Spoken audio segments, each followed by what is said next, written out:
Join me as I dive into some spine-tingling real ghost encounters that are sure to give you chills tonight. When it comes to ghost encounters, we're often left with more questions than answers. The eerie, unexplained nature of these events can leave us feeling unsettled and even a little frightened. But it's this exact uncertainty that draws us in, making us wonder what lies beyond the veil of the unknown. Many of us have heard stories of ghostly encounters, but how can we be sure what's real and what's just a product of our imagination? Skeptics argue that these experiences can be explained away by science and psychology. But what about those encounters that defy rational explanation? The ones that leave us scratching our heads and wondering if there's more to our reality than we think.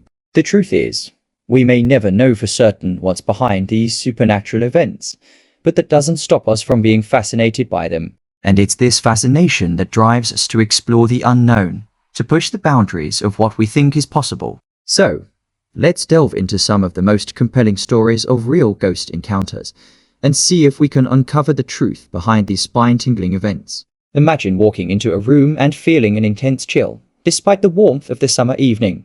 You can't shake the feeling that you're being watched, and suddenly, you see a figure out of the corner of your eye. This is exactly what happened to Sarah, a college student who was home alone one night. She describes the figure as tall, looming, and menacing, and it was only when she mustered up the courage to turn and face it that it vanished into thin air. Or take the case of Michael, a former cop who was investigating a reported haunting at an abandoned asylum. As he walked through the decaying halls, he captured a EVP and electronic voice phenomenon of a faint whisper saying, "Get out while you still can." The audio sent chills down his spine, and he knew he had to get out of there fast. Then there's the story of Emily, a young mother who woke up one night to find her deceased grandmother standing beside her bed. She describes the encounter as comforting, but also deeply unsettling. Her grandmother's presence seemed so real, and yet it was impossible. These are just a few examples of the many ghost encounters that have been reported, and each one leaves us with more questions than answers. But of all the stories I've come across, there's one that stands out as particularly chilling. It's the story of a family who moved into a new home, only to discover that it was haunted by a malevolent spirit. This entity was different from the others. It was angry, violent, and seemed to have a mind of its own. The family lived in fear of their lives, never knowing when the entity would strike next. And then, one fateful night, it did. The family was awoken by an intense, ear-piercing scream. And when they ran to investigate, they found a door in their home that they had never seen before. The door led to a room that was painted red, and in the center of that room stood an antique rocking chair, gently swaying back and forth. As I share these stories with you, I can only imagine the chill running down your spine. These encounters are a reminder that there's still so much we don't understand about our world, and that sometimes the most rational explanation is the one that defies logic altogether. So, what do you guys think? Have you ever had a ghostly encounter that left you shaking? Share your stories with me in the comments below. And if you're new here, consider subscribing for more chilling content. Thanks for watching, and until next time, stay spooky. Part 1. A new home. They say curiosity is the door to another world, and I found myself standing at its threshold the day I moved into the house. It wasn't a place anyone in their right mind would buy, but the price was low enough to raise suspicion, even for a rundown, century-old house. From the outside, it looked like any other neglected property in the sleepy town. A chipped white facade, paint peeling like slough skin, creaking windows staring vacantly into the night. I didn't care about the aesthetics. All I wanted was a fresh start.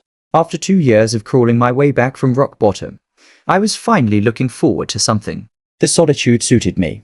The neighbors, sparse and busy, only offered the occasional glance or nod. I felt free, like I was miles away from any trace of my past. But the house, it felt like it had been waiting. That unsettling realization grew stronger each night, a sense of presence growing heavier with each tick of the hallway clock. It started subtly at first. Every so often, I'd feel a chill in the dead of summer, a draft of cold air cutting through the warmth. I chalked it up to old windows and creaky floorboards. But one night, as I lay in bed listening to the droning hum of the old refrigerator, something pricked my senses. A faint melody drifted down the hallway, barely audible, like it was slipping through walls. The tune hummed with the offbeat rhythm of a child's music box.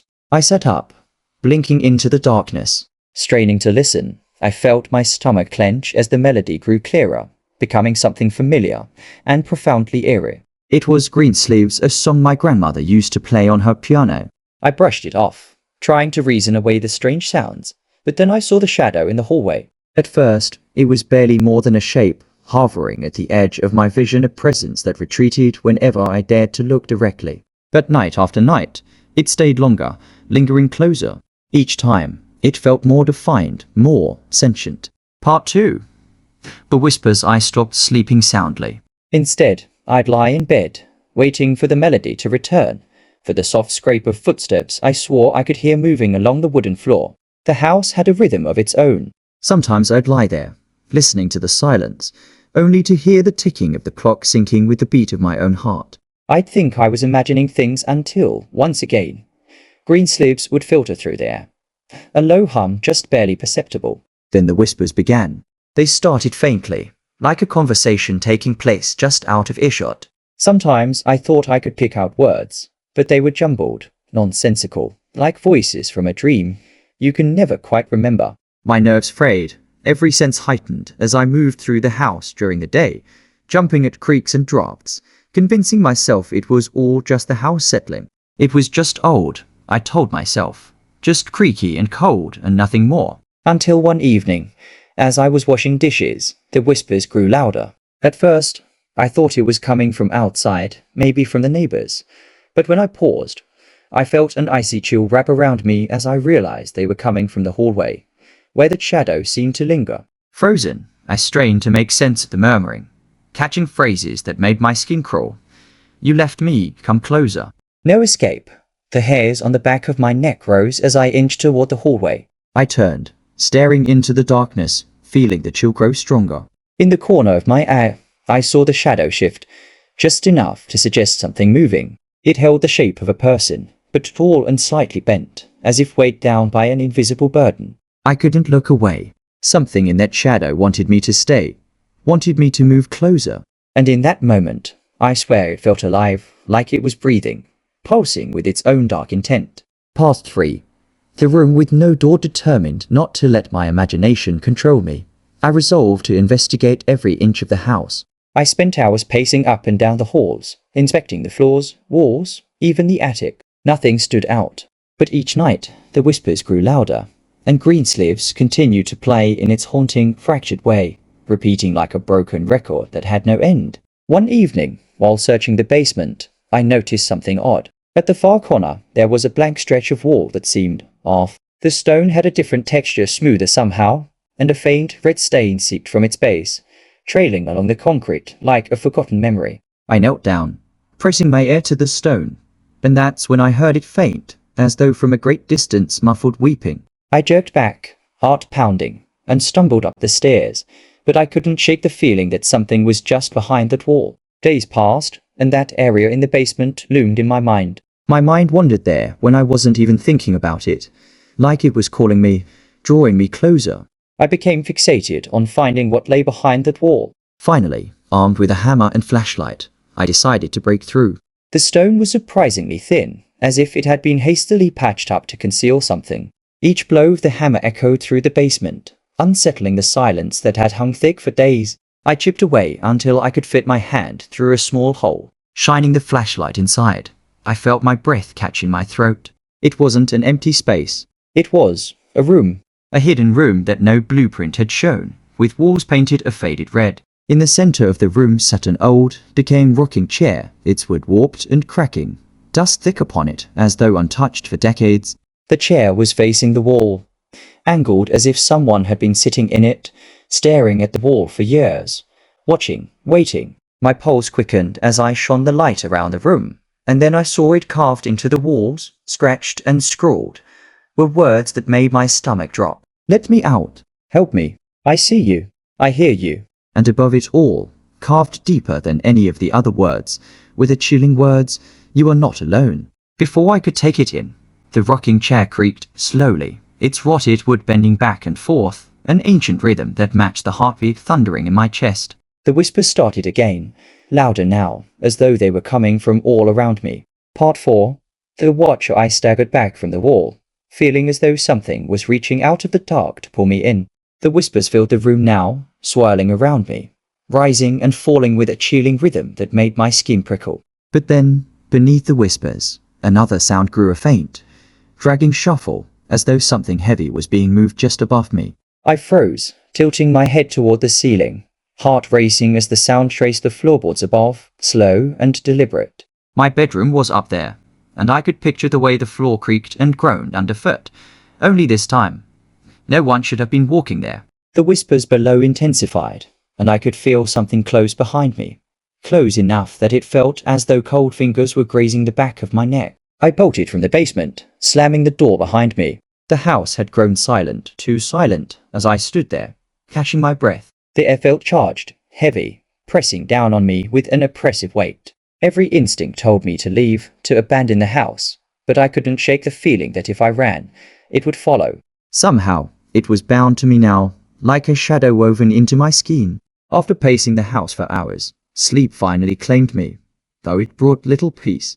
My dreams were a mess of shifting shadows, of red rooms and whispers echoing like a warning. I woke to a strange noise, a scratching sound, faint, like fingernails dragging down a door. I lay still, listening, heart hammering, as the sound continued, tracing the outline of my bedroom door. And then I saw it. From the thin sliver of space beneath the door, a shadow crept into my room, pouring like spilled ink on the hardwood floor. My breath hitched as it moved, twisting and reforming, rising slowly until it took shape. There, looming at the foot of my bed, was a tall, impossibly dark figure, its features shifting and melting like smoke. It stared at me, though it had no eyes, no face, only a hollow emptiness where its gaze should have been. And then it whispered. Its voice was soft, scratchy, and painfully familiar, echoing Greensleeves with the same fractured melody. You left me. You're mine now, forever. I couldn't move, paralyzed beneath its gaze. My mind raced, and then a horrifying realization struck me. It wasn't the house that was haunted. It was me. Somehow, I had brought this thing with me, had woken it. Or perhaps it had been waiting all along. Part 5. The final invitation. I spent the next days trapped in a fog of terror and exhaustion, jumping at every shadow, every faint creep. I didn't dare sleep. Every time I closed my eyes, that figure was there, looming, whispering, dragging me into its world. The whispers followed me wherever I went, a constant murmur in the back of my mind, soft and insistent. You left me, come back forever. Desperate, I called the only person I could think of, my Aunt Louise, who'd lived in an old house herself and often spoke about spirits and cleansings. Though I'd always dismissed her superstitions, I was willing to try anything. She arrived that evening, a faint line of worry etched on her face as she took in the sight of me. Louise carried a bundle of sage and a small, worn notebook filled with scrawled symbols and phrases in Latin. As she lit the sage, she walked slowly through each room, muttering under her breath. But when she reached the basement, she stopped dead in her tracks, her face paling as she looked at the wall. Did you disturb anything here? She asked, her voice barely a whisper. I nodded, explaining about the hidden room. The red walls, the words carved into the plaster, the chair. I watched as her eyes grew wide with horror, and she murmured something under her breath. I couldn't make out. This isn't just a haunting, child, she said, gripping my shoulder with a trembling hand. Whatever you found in that room, it's bound to you now. You invited it back, unknowingly. She handed me a small vial of dark oil, instructing me to anoint the walls and floor, to speak aloud that it was time for this spirit to return to the beyond, that it wasn't welcome here. Her words were thin comfort, but I forced myself to follow her directions. That night, after she left, I went back to the basement alone, the words Louise had given me playing in my head. The walls felt closer, the air heavier. As I approached the hole I'd broken through, the temperature dropped. My breath fogged the air in front of me, and I felt a bone-deep chill. The whispers started again, louder than ever, pressing in from every side. And then I heard it, a voice, clear as day, calling my name from the darkness. I turned to see the shadow, standing there in the center of the room, tall and looming, a presence that seemed to swallow the light. The figure reached out a hand toward me, its shape shifting and twisting, its face a blank void. And then it spoke, a single, final command. Sit. A paralyzing terror seized me, and without thinking, I backed into the small red room. The shadow followed, gliding closer with each step, filling the space around me. The door slammed shut, sealing me in, and in the darkness, I felt the rocking chair against my legs. I couldn't move, couldn't breathe, as I sat down. The chair began to sway, its creak echoing in the silence, and the whispers grew into a deafening roar. I was trapped in its rhythm, locked in place, as the shadow loomed over me, settling like a weight around my shoulders, pressing into my skin. As the rocking slowed, the whispers softened, fading into silence. I don't know how long I sat there, locked in the dark with that thing beside me. When I finally dared to open my eyes, the room was empty, the walls bare, the chair still as though it had never moved. But deep down, I knew it wasn't gone. I could feel it still, a heavy, oppressive presence, lurking just beneath the surface, bound to me, and I knew without a doubt that it was waiting. Because in that final moment, as the room fell silent, I'd heard a faint, familiar melody. Green sleeps, and then the whisper. Forever,